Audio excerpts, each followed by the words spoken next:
아주 흥미로운 주제로 컬럼을 쓰신 게 네. 장기 투자가 어렵다라고 생각하는 것이 잘못된 것에 대해서 이제 네. 이야기를 하시면서 네. 월 수입 10%는 이 펀드에 꼬박꼬박 집어넣어라 네. 이런 이야기를 하셨거든요. 이게 어떤 이야기인지 정말 장기 투자가 돈을 벌게 할 수 있는 겁니까? 참 어려운 것 같아요. 그러니까 우리가 잔소리를 들으면 그 잔소리를 잘 들으면 성공하지 않습니까? 공부 열심히 해라, 일찍 자고 일찍 일어나, 몸 관리 잘해라, 뭐 술 담배 하지 마라, 그죠? 이런 잔소리들. 그러니까 투자에서 우리가 계속 들리는 잔소리, 잘 안 지키는 것 중에 하나가 이제 장기 투자하라는 얘기 같은데 잘 안 지키죠. 근데 제가 그 머니라는 아주 700페이지 가까운 책을 한번 쭉 이렇게 보면서 거기에 되게 세계적으로 유명한 투자자들이 이야기들이 나오는데 그분들이 가지고 있는 그 투자 수익률이 평균적으로 뭐 한 13%에서 한 20% 정도 됩니다. 많지 않네요. 세계적인 투자자인데. 그러니까 우리가 보면 야 13%? 야. 우리 뭐 한 달 만이라도 상한가만 치면. 그 제가 지금 그 같이 공부하면서 주식 투자를 하는 분이 한 달 동안에 지금 한 14% 정도 내셨거든요. 그래서 아니 그게 무슨 이런 생각이 들어요. 근데 뭐냐면 그 예일대 돈 관리하던 데이비드 소앤슨인가 그분은 13%씩을 27년을 계속 내는 거죠. 평균적으로. 계속 매년. 워렌 버핏이 뭐 21.6%씩 50년을 냈다. 뭐 이렇게 하는 거죠. 그러니까 그 장기간을 계속 그렇게 수익을 내는 게 어렵더라고요. 근데 얼마 정도 될까요? 27년 동안에 한 13% 이렇게 내면? 글쎄요. 그러니까 이제 복리가 계속 계산돼서 좀 커질 것 같다는 그렇죠. 느낌은 있는데. 100만 원 넣으면 한 3,300만 원, 34배. 몇 년 동안요? 27년 동안. 워렌 버핏 같은 경우는 50년 하니까 100만 원이 176억이 되는 거죠. 이게 복리 두 배, 3년마다 거의 배가 되니까, 그러니까, 야, 이 장기 투자 진짜 무섭구나라는 것들을 그 수치로 계산을 해보면, 이 장난 아닌데? 라는 생각이 드는 거죠. 그래서 우리 삼성전자 같은 거, 우리 국민들이 많이 알고 계시는데, 실제로 그렇게 했다면 그런 결과가 그게 뭐, 들어보면 그림 같은 환상적인 이야기지만 실제 있었던 이야기지 않습니까? 그렇죠. 그게 장기 투자일 때 할 수 있는 얘기고요. 단기적으로는 뭐 50%, 뭐 100만 원이 뭐 150만 원 되는 거죠. 그게 뭐 인생을 바꿔주지 않지 않습니까? 그리고 또 이제 또 다음 달에 또 잃을 수도 있고. 그렇죠, 그러니까 그렇죠. 연평균으로 따지면 어떻게 될지 모르죠. 지속적으로 하는 게 정말 파워풀한 것 같고요. 그래서 장기 투자를 해야 되는데 그 장기적으로 높지 않지만 계속해서 투자해서 해나가는 거. 그게 이제 참 중요한 것 같아요. 하지만 이 장기 투자가 참 하기가 어렵잖아요. 그 어려운 이유가 이제 몇 가지가 말씀하셨는데 어떤 것들이 있습니까? 첫 번째는 이제 내 돈이 들어가 있는데 조금 규모가 있게 들어가 있을 때는 뭐 하루에 한 달 월급이 왔다 갔다 하기도 하고 그런 평상심을 그런 숫자를 보면서 평상심을 유지하는 게 쉽지 않은 것 같아요. 그래서 예전에 했던 통계를 보면 자기의 수익률을 확인하는 그 빈도수하고 수익률이 반비례한다. 뭐 이런 얘기들도 있는 것 같습니다. 그래서 그 올라갈 때는 더 올라갈 것 같고, 그래서 막 돈을 더 넣고 싶고, 떨어질 때는 더 떨어질까봐 겁나서 빨리 빼고 싶고, 그런 마음들을 이기고 꾸준하게 그냥 돈을 넣어두는 것, 시장에 남아있는 것. 그게 이제 쉽지 않은 것 같은데, 그게 제일 큰 어려움인 것 중에 하나인 것 같아요. 그러니까 자꾸 뭔가 액션을 넣었다 뺐다 액션을 취하게 되죠. 그렇죠. 가만히 놔두기가 어려운 게 또 이렇게 주변에서 누가 뭘로 해서 돈 벌었대더라 뭐 30% 40% 벌었대더라 그러면 혹해가지고 또 그쪽으로 갔다가 거기서 피 보고 또 이쪽으로 오고. 그래서 보면 예전에 그런 거를 제가 데이터를 내봤는데 예를 들어 작년에 1등한 펀드에 예를 들어 1,000만 원 넣습니다. 그 다음 1년 뒤에 또 그 해 1등한 펀드에 또 3년만 하면 내 돈 반토막 딱 납니다. 아 그래요? 그럼 또 어려운 이유 중에 또 뭐가 있을까요? 그 다음에 제가 이제 심리적으로 공부를 하다 보니까 그런 얘기들을 하는데, 우리가 미래의 나를 인식하는 것이 어떤 것이냐. 그러니까 미래를 위해서 투자를 하는 건데, 현재 뭐 쓰고 싶고, 소비하고 싶은 거, 현재의 만족을 딱 참고 미래를 위해 투자를 하는 건데, 그 미래의 나를 인식할 때 누구로 인식하느냐. 내가 아닌 타인으로 인식한다는 거죠. 마치 이런 거 비슷합니다. 제가 노후를 위해서 준비를 해야 되는데, 노후 준비를 해야 되는데, 대표님 저를 위해서 한 달에 좀 20만 원만 은퇴 준비를 좀 해주시겠습니까? 이렇게 얘기하면, 이 사람이 뭐야, 제정신이야, 뭐 이렇게 하실 거잖아요. 그죠?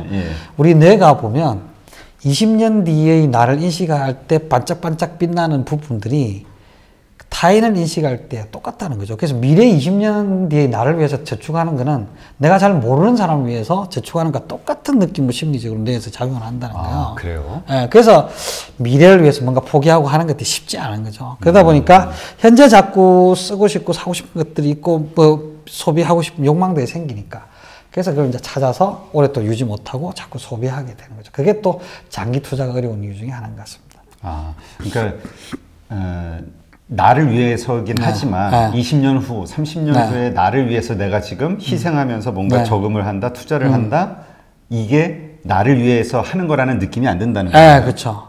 아, 그런가요? 그래서 그거를 하려면 이제 많은 사람들이 그걸 그러면 좀 더 느끼려면 어떻게 되냐?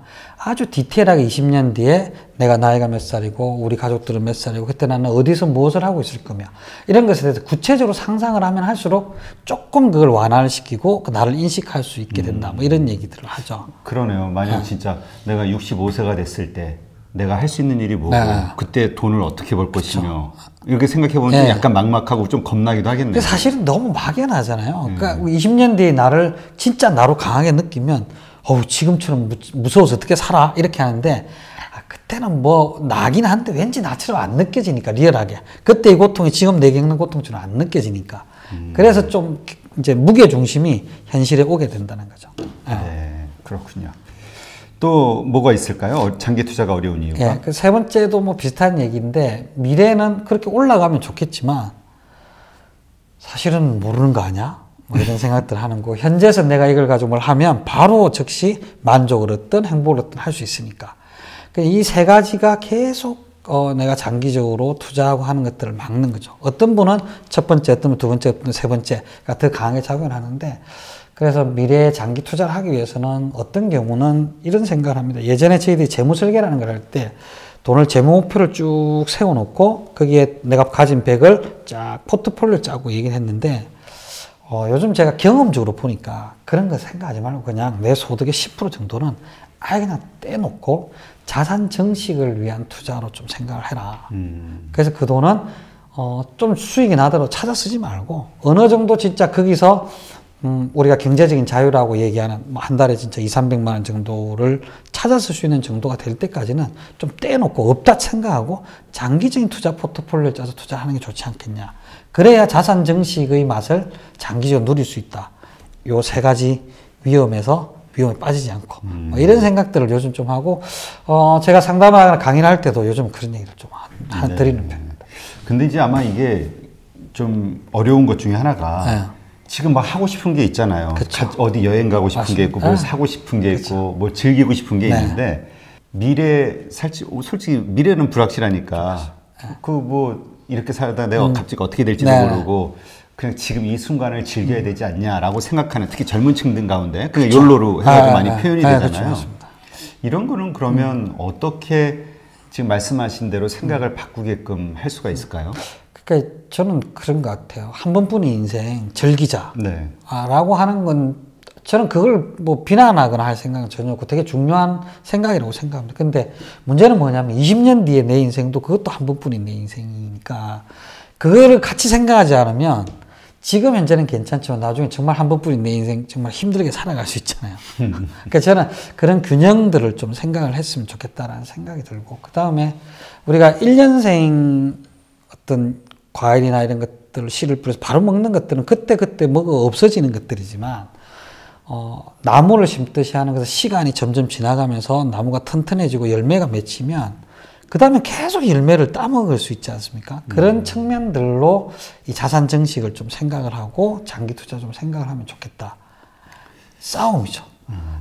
아마 이런 요소도 있을 것 같아요. 우리 뉴스를 보면은 막 부동산은 폭등하고 가격이 막 올라가고 그러니까 도저히 이걸 뭐 이게 희망이 없는 거죠. 내가 이게 뭐 월급 얼마를 받아서 언제 돈을 모아서 집을 살 것이며 이러니까 그냥 현재를 즐기자 이런 생각을 하게 되는데 결국은 그 당시에는 내가 늙는다는 거에 대해 우리 저도 뭐 보면 젊은 20, 30대 때 내가 50대, 60대가 된 모습을 보면 상상이 안 되잖아요. 맞아. 그러니까 이제 현재 막 즐기고 막 현재 돈을 쓰게 되는 건데 이러한 희망을 잃은 친구들에게도 지금 말씀하신 그렇게 좀 설득을 해야 될까요? 그렇죠. 사실은 숫자로 놓고 보면 조금 장기적으로 보면 주식 시장에 선택을 해서 투자를 하고 또 S&P 500 이런 데 투자를 해서 한 수익률을 보면 부동산 수익률보다 절대 낮지 않거든요. 근데 부동산으로 돈 번 사람이 있지만 주식으로 돈 번 사람은 별로 없다. 이런 얘기를 우리 하고 이게 현실인데 그렇죠. 왜 그러냐면 우리가 주식 투자를 부동산 투자하는 것처럼 하지 않거든요. 우리가 부동산 살 때 조금 올랐다 팍 사고 떨어졌다 확 팔고 이렇게 하지 않지 않습니까? 그렇죠. 근데 우리 주식을 이제 그렇게 하는데 사실 부동산을 사듯이 좀 더 신중하게 사고 오랫동안 가지고 있어라. 이게 오렌 버핏이나 이런 사람들이 얘기하는 장기 투자, 가치 투자라는 개념인데 그걸 하면 장기적으로 훨씬 더 돈을 벌을 수 있다. 그리고 숫자로 보면 그게 훨씬 더 수익이 높을 때가 훨씬 더 많다라는 게 사실 드러나는 건데 우리가 지금 젊은이들이 부동산을 투자할 만한 그런 여유 같은 것들이 없지 않습니까? 그렇죠. 그러면 결국은 금융 투자밖에 없는데 지금 특히 국내 투자도 좋지만 미국이나 이런 데 좀 분산을 해서 장기적으로 투자를 하는 것들 자체는 어떻게 보면 자산이 그렇게 많지 않은 그런 사람들이 자산을 정식해 할 수 있는 또 유일한 방법일 수도 있다. 뭐 그런 생각도 요즘 들고 그래서 전 아이들하고 그런 얘기들을 하면서 이 녀석도 이제 그렇게 좀 해줬으면 좋겠다 그런 생각도 가지고 있죠. 네.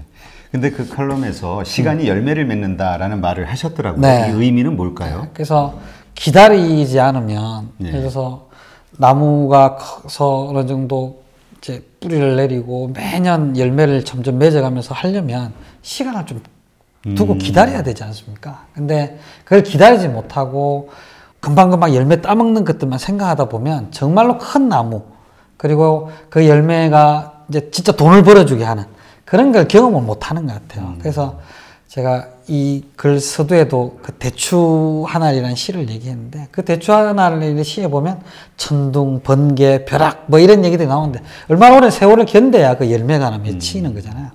자, 투자도 그런 관점에서 우리가 쉽게 오렌 버핏이 50년 동안 21%를 수익을 놓습니다. 이런 얘기를 하지만 그런 수익을 얻기 위한 그 인내와 기다림이라는 건 좀 다른 측면도 있는 것 같거든요. 그래서 그걸 우리가 조금 배우면 좋겠다. 이런 생각 때문에 시간이 열매를 맺는다. 그런 표현을 써봤습니다. 네. 뭐 맞는 말씀이네요. 네. 네.